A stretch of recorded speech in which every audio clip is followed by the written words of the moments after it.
5G is the fifth generation of wireless data networks, and it will improve them far more than 4G or 3G ever could.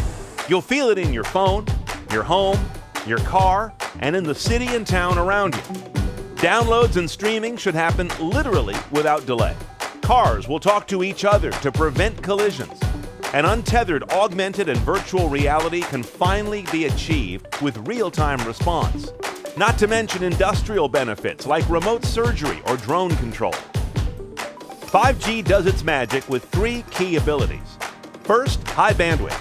4G could only muster about 200 megabits per second of data throughput on a good day. 5G can handle up to 1 gigabit or more. That's 1,000 megabits a second on up. Low latency.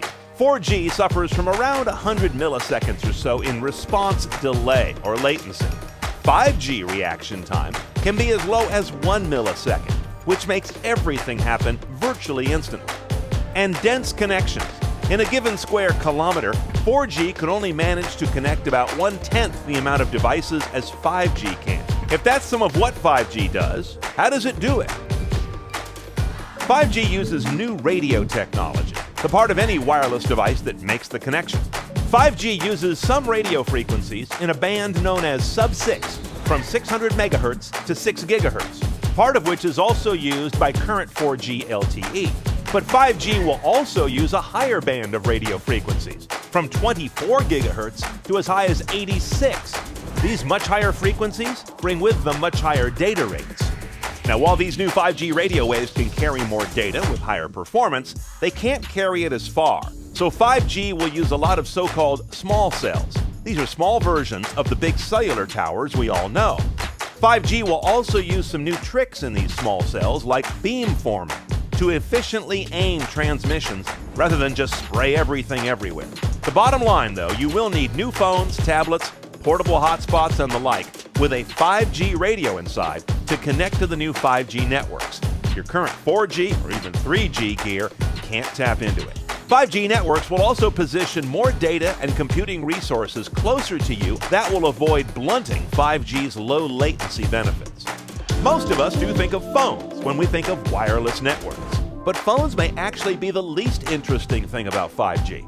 It will also power autonomous cars, so they have awareness of every other car, bike, pedestrian, and traffic signal around them.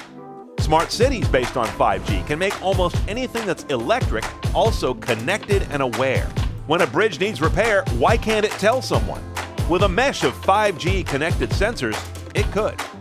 And then there's your home. 5G will offer a new way to get internet there, eschewing cable or DSL, and one day maybe even obviating your Wi-Fi router altogether, as devices may just use 5G natively to connect directly to a wireless ISP.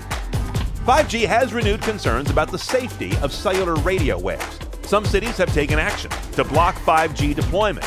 Health questions come up around 5G's use of microwave frequencies, lots of them as we've seen, thanks to that large number of small cells that will be installed around us.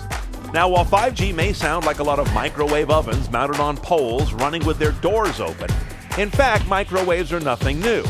Already emitted by your current smartphone, old cordless phones, your wireless headphones and earbuds, and just about anything with Wi-Fi, as well as, yes, microwave ovens. But even 5G's highest frequencies are considered by scientists to be non-ionizing radiation.